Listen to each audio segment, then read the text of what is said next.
hasn't felt that awkward silence creep in during a conversation? Oh, tell me about it. Right. Sometimes I feel like I'm back in high school all over again. Yeah. Just hoping someone will talk to me.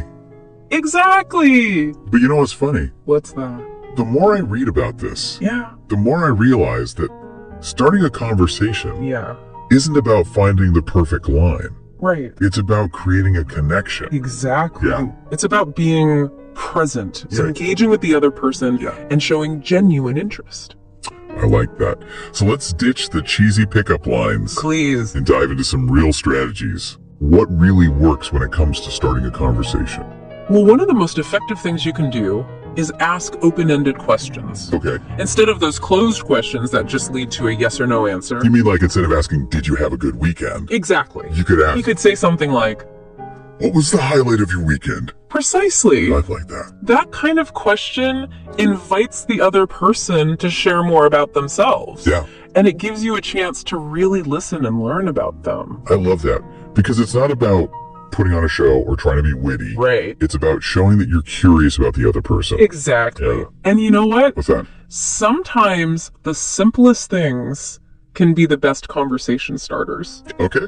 Commenting on something you both observe Uh-huh. in your surroundings Yeah. can be a great way to break the ice. Like what? Give me an example. Let's say you're at a party Okay. and you see someone admiring a painting. You could say something like, "That's a beautiful piece, isn't it? Uh-huh. What do you like about it?" Okay. Or maybe you're at a conference Yeah. and you overhear someone talking about a topic Yeah. that interests you. Right. You could chime in with, Yeah. "I couldn't help but overhear your conversation. Wait. I'm really interested in that topic too." Yeah, that makes so much sense. Yeah, It's about finding that common ground right. and using it as a springboard for further discussion. Exactly. Yeah.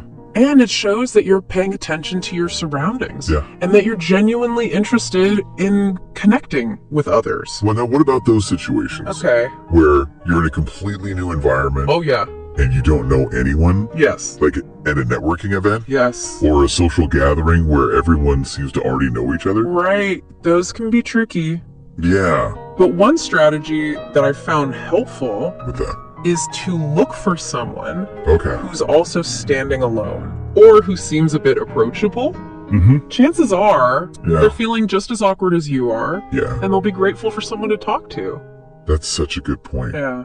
It's easy to get caught up in our own insecurities Right. and forget that other people might be feeling the same way. Exactly. And sometimes just making eye contact and smiling Yes. can be enough to initiate a conversation. Absolutely. Yeah, it shows that you're open and friendly, Right. and it invites the other person to approach you. Exactly. So it's not always about having the perfect opening line. Right. It's about creating that welcoming vibe Right. that makes people feel comfortable talking to you. Exactly. I like that. And you know what? What's that? Sometimes what you wear can actually be a conversation starter. Really? I've never thought about that. Think about it. Okay. If you're wearing a unique piece of jewelry, Okay. a fun hat, or a shirt with an interesting design, Yeah. it can spark curiosity and give people an easy way to compliment you Uh-huh. or ask you about it.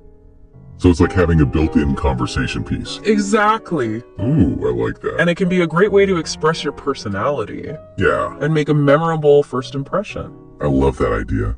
It's like giving people permission to strike up a conversation with you.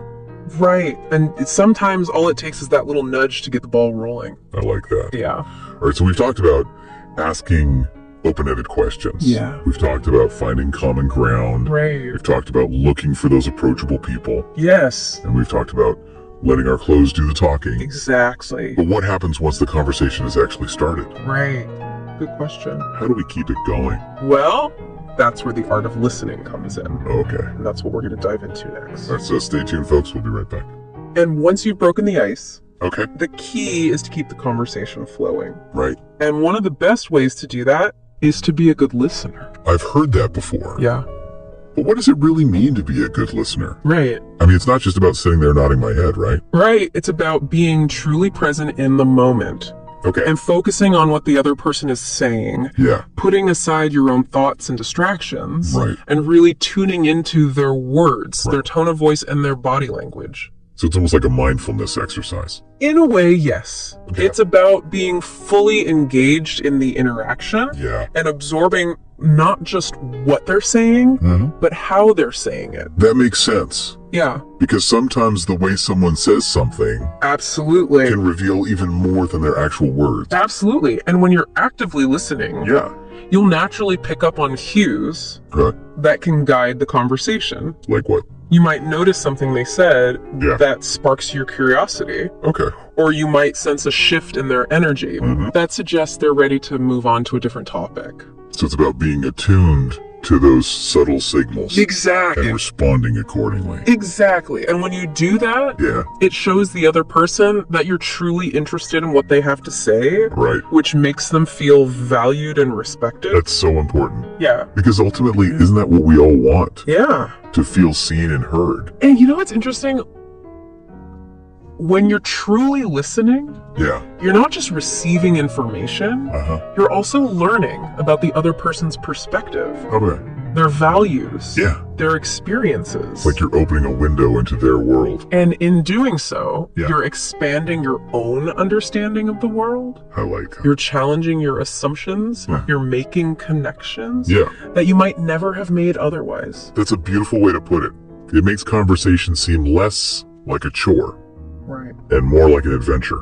And you know, sometimes the most rewarding conversations come from those unexpected detours. Oh, yeah. Those moments when you veer off the beaten path Ah. and discover something new and fascinating. So it's not always about following a script Right. or sticking to a particular topic. Right. Sometimes it's about letting the conversation unfold organically, Okay. trusting your intuition, and being open to wherever it takes you. Now, what about those times when the conversation starts to lag? Oh, yeah. When those awkward silences creep in? Yeah. What's the best way to handle those moments? You know, I used to dread those silences. Yeah. I'd feel this pressure to fill the void. Right. But what I've learned Yeah. is that silence isn't necessarily a bad thing.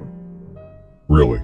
Explain that to me. Sometimes a pause in the conversation Okay. can actually be a good thing. Okay. It gives both people a chance to gather their thoughts, Uh-huh. to reflect on what's been said, and Right. to maybe even notice something in their surroundings Yeah. that sparks a new idea. So it's not always a sign that the conversation is over. Not at all. Okay. It could just be a moment of transition, Yeah. a bridge to a new topic, or even a chance to simply enjoy each other's company Yeah. without feeling the need to constantly chatter. I love that. It takes the pressure off. And you know what? Sometimes the most meaningful conversations What's that?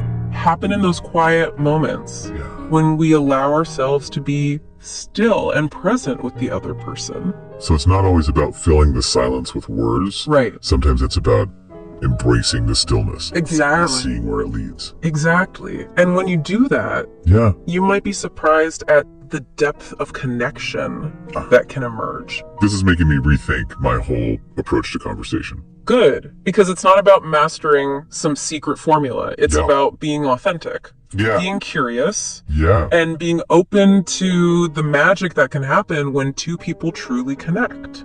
And speaking of connection, Yes. one thing I've been wondering about is how to move beyond small talk Okay. and into more meaningful territory. That's a great question. Yeah. Because let's face it, small talk can be a bit superficial, Right. but it can also be a stepping stone to deeper conversations. So how do we make that transition? Right. How do we go from talking about the weather Yeah. to discussing our hopes and dreams? Well, one way is to simply ask more thoughtful questions. Yeah. Questions that invite the other person to share their thoughts and feelings Mm-hmm. on a deeper level. Can you give me some examples? Sure. Like what kind of questions? Instead of asking, what do you do for work? Okay. You could ask, what are you most passionate about in your work? Okay. Or instead of asking, where are you from? Yeah. You could ask, what's one thing you love about the place you grew up? Those are great examples. Yeah. To shift the focus from the factual Very strong to the example. personal. Exactly. And they invite the other person to reveal more of themselves, Yeah. which can create a sense of intimacy and connection. It's like you're saying, Yeah. I'm interested in more than just the surface level. Right. I want to know who you are at your core. And when you do that, Yeah. it often encourages the other person to reciprocate, Okay. to ask you those same kinds of questions. Mhm. which can lead to a truly meaningful exchange. So it's about creating that space for vulnerability and authenticity. And sometimes the best way to encourage someone to open up is to share something personal about yourself first. Like what kind of things? It could be something as simple as a story about a time when you felt vulnerable or a challenge you've been facing. Or it could be something deeper, like a belief you hold dear or a dream you're pursuing. I see. So it's about leading by example. Exactly. Showing the other person that it's safe to be real. Right. And to share from the heart. Exactly. And when you do that, it often creates a ripple effect, inspiring the other person to do the same.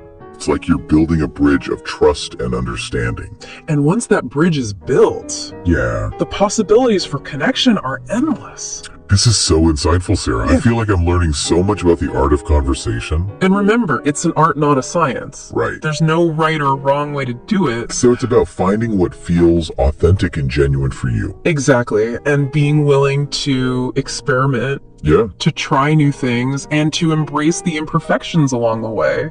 Because let's face it, conversations aren't always going to be smooth and effortless. Of course not. There will be awkward silences, misunderstandings, and moments when you just don't know what to say. But those are all part of the process. And sometimes those imperfections are what make the conversation memorable. Okay. They add a touch of humor, a dash of authenticity, and a reminder that we're all human. So it's not about striving for perfection. Right. It's about embracing the messiness and the beauty of human interaction. Exactly. And when we do that, we open ourselves up to the possibility of truly meaningful connections. Well said, Sarah.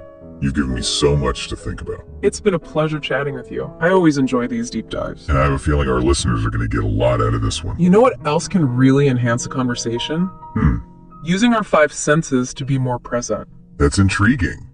How do our senses play into conversation? It's about being more aware of your surroundings. Instead of just going through the motions, take a moment to truly observe. So instead of being stuck in my head, worrying about what to say next, I should be paying attention to what I see, hear, smell, taste, even. Exactly. It's amazing how much we miss when we're not fully present. By tuning into our senses, we open ourselves up to a whole new world of conversation starters. Can you give me an example? Imagine you're at a cafe. Instead of just grabbing your coffee and scrolling through your phone, take a moment to savor the aroma, notice the intricate latte art, feel the warmth of the mug in your hands. Then you might comment on the rich aroma to the barista, or compliment the beautiful latte art. It's about finding those little details that can spark a connection. That's so simple, yet so powerful. It's like we're training our brains to be more observant, which naturally leads to more things to talk about. Precisely. And it's not just about external observations. Our senses can also help us connect on a deeper level. How so? By paying attention to our own internal sensations, we can become more aware of our own emotions and reactions, which can then inform how we interact with others. So if I'm feeling anxious or overwhelmed, I might notice a tightness in my chest or a racing heart. And that awareness can help me navigate the conversation more skillfully. Exactly. It's about bringing that same level of awareness to our conversations. Noticing how our body responds to different topics or people. And using that information to guide our interactions. This is fascinating. It's like we're tapping into a whole new level of communication, one that goes beyond words. And you know what? When we're truly present and engaged, those awkward silences become less daunting. Because we're not desperately searching for something to say. We're simply being. Exactly. And that sense of ease and presence is magnetic. It draws people in and creates a space for genuine connection. This has been such an eye-opening conversation. Thank you for sharing your wisdom and insights. My pleasure. Remember, conversation is an art, so keep practicing, keep exploring, and most importantly, keep connecting. And to all our listeners, we'd love to hear from you. What are your favorite conversation starters? Share your tips and experiences in the comments below. Until next time, happy chatting.